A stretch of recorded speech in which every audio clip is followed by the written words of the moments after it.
Hello and welcome to the Quibber channel. I am Jason, your host. I hope you're all having a wonderful day. Changes happen.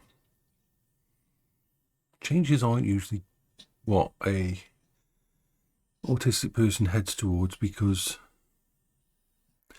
we don't like changes in our life. Sometimes changes are needed. And changes lead to challenges. And I'm finding this a lot with now having someone else living in the house. And having two people in the house, two friends of mine, it's more people than I've had in the house at one time since basically, if we're not counting the wake for my mum, which is only lasted like 3-4 hours, and one or two other times when we took on Zach, two of the people from Animal Lifeline came to bring Zach and Zach and things like that. So apart from those very short times,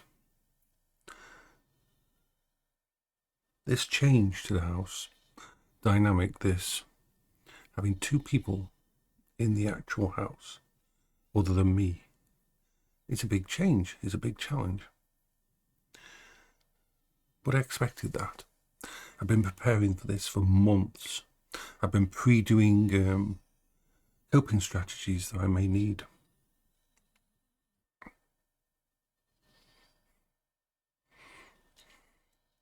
And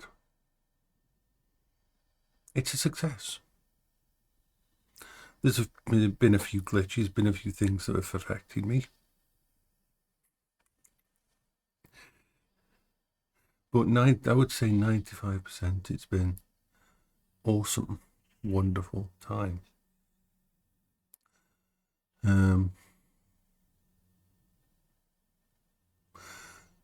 The parts that I have had no problem with is moving, this becoming my room, my safe space, contracting my personal safe space to this place. That hasn't been a problem at all. That part of it, having to sleep in here instead of in another room. And it always felt disconnected when I slept in the bedroom around the corner. I think the only reason I created a bedroom there was because that's what people do, and to make more room for my VR in this room.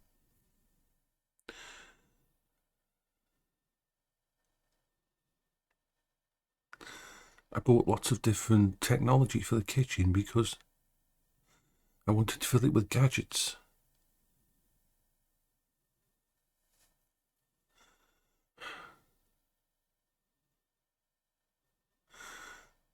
And you got to remember, when I was living with Paola, my own space was just one. When we used to live in, all the way back at, in fact, let me try find a picture. This was my corner of the very first house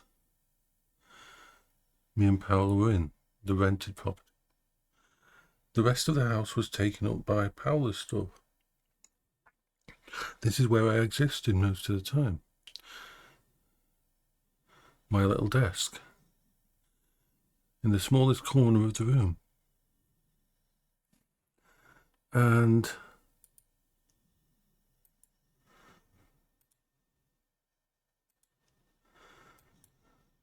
this was my corner of the bigger place we went into that we spent about 14-15 years in. And under that desk, there was usually a pile of clothes, and that was me. The other areas here, what you're seeing is a couple of mail servers and a printer on that side, but this area in the centre was mine, and that was it. That's where I existed in the house. Every other part of the house was Paola's and full of her stuff. So having this room is massive compared to anything else I've ever had. And I've been able to constrict all the tech of the house into a safety bubble around this area. No matter where I look in this room, there's technology, there's stuff that means stuff to me. And so life is good. This is a good thing. This is a very good thing for me. It's been an almost wholly positive event, having all this sorted like this. And I am just very, very happy about it. Like, there has been some glitches and things that took me time. The way it works for my brain is this. The reason my house is quite tidy isn't because I'm a tidy person. Isn't because I like to keep a place clean. That has no bearing on my life at all. No bearing on my life and daily plan at all. But everything that's out of place, let's say downstairs, a person's suitcase is left out on the floor. If that suitcase stays there for more than like 2-3 hours, then my brain begins to solidify it as part of the furniture. And if it is then moved after the event, it freaks me out because something's changed. Once again, this idea of change. I do all the dishes and put them in the rack and put them in there because that's where they're supposed to be. If they're somewhere else and they stay in that place, if like a pizza box stayed on the table more than a few hours, my brain would start to associate that pizza box with the table, and then removing it afterwards would become harder to do. In a way, I've leveraged this side of me to allow me to keep the house clean. But it's never been part of keeping the house clean. It's been a self-defense mechanism. And with other people in the house, I'm still dealing with that. I mean, it's like whenever Brit Monkey comes in, he puts his flip-flops on, but he doesn't keep his flip-flops on. They get discarded when he gets on the sofa, and they get discarded when he moves to a chair.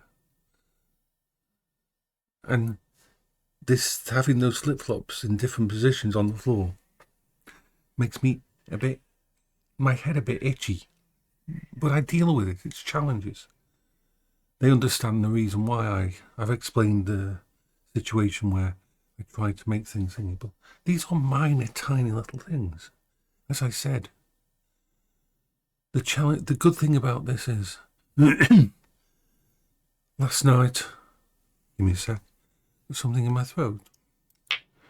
Sorry, my throat was a little bit dry.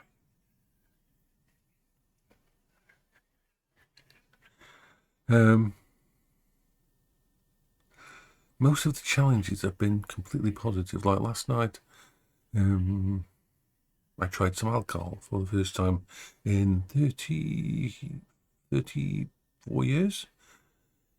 On the night before, I had some, not a lot, just a little tiny bit. And if I'm going to drink alcohol, I've got to drink it early in the day. If I drink it at night, then it affects my sleep. If I drink it like mid-morning, then the rest of the day I've got to let it can taper out of my body, and if it doesn't suit me. But these are fun things. We had a fun little party And Brit Monkey made cocktails, made a gorgeous fucking set of cocktails. In fact, let me grab the picture. Let me grab the picture of the fucking cocktails he made.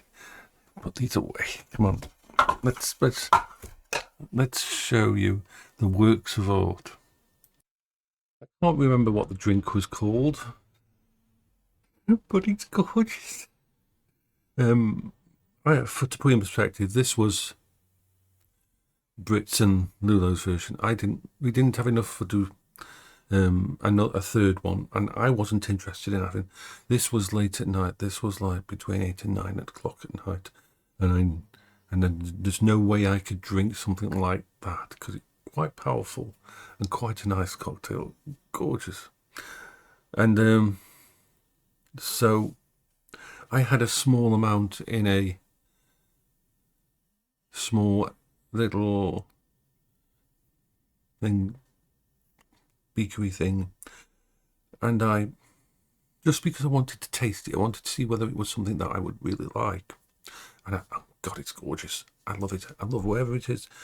It's one of the ones from the game, the Valhalla game, the one where you're a bartender, a cyberpunk type gothic type bartender stuff. And so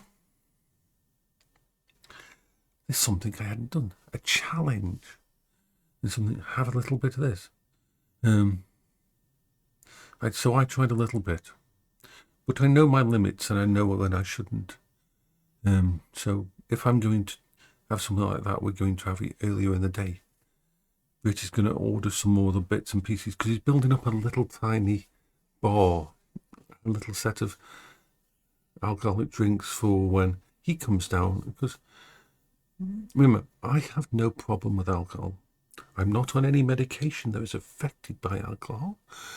And my control of myself, for example, when I was going to university, the way I handled lectures, I stopped drinking just after coming out of university, basically.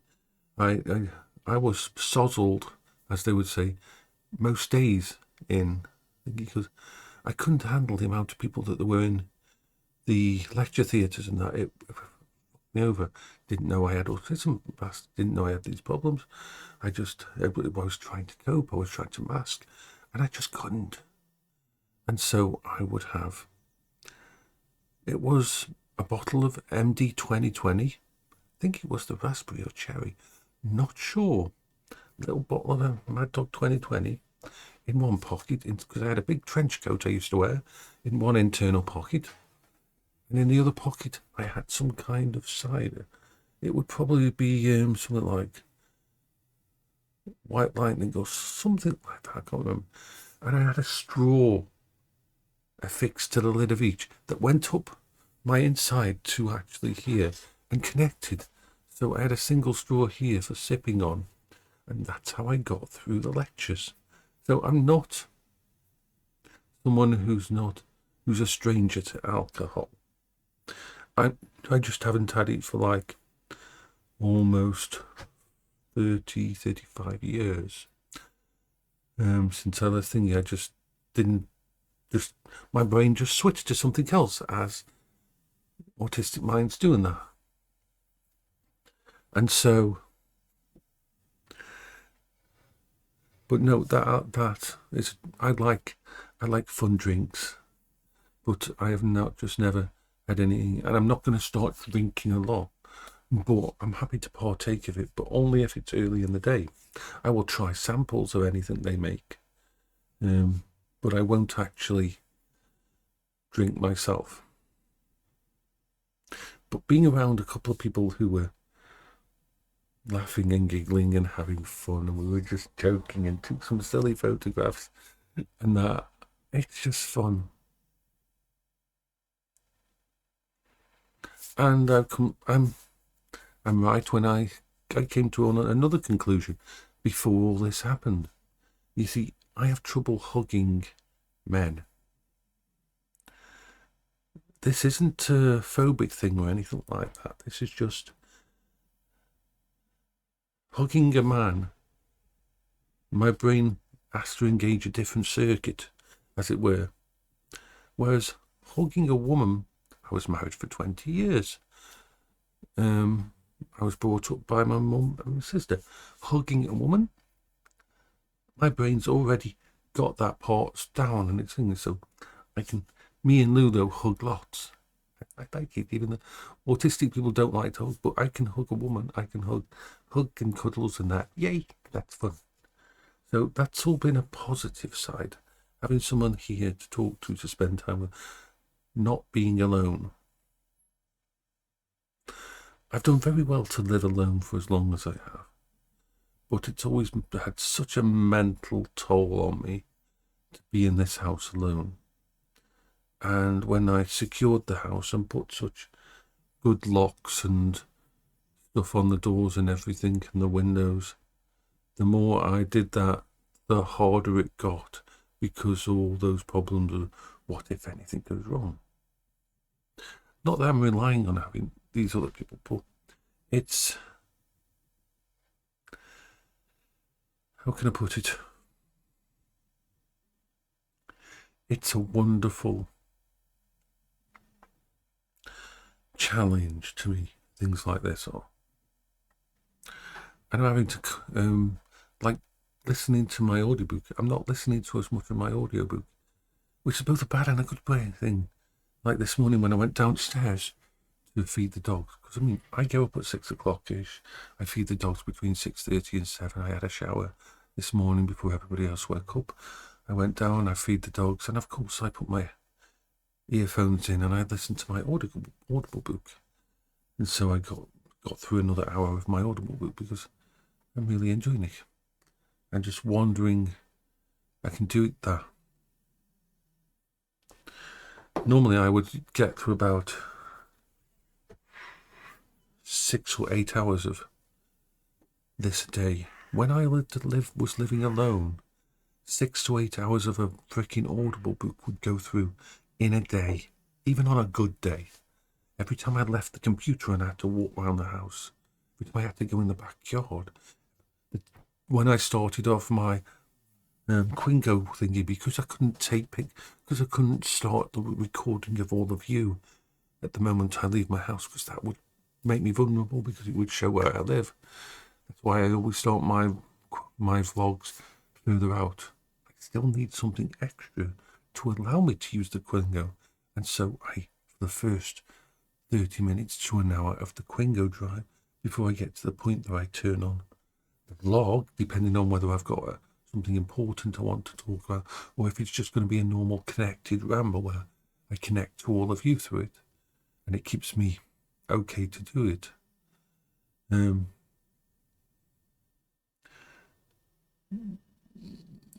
there's so much that I've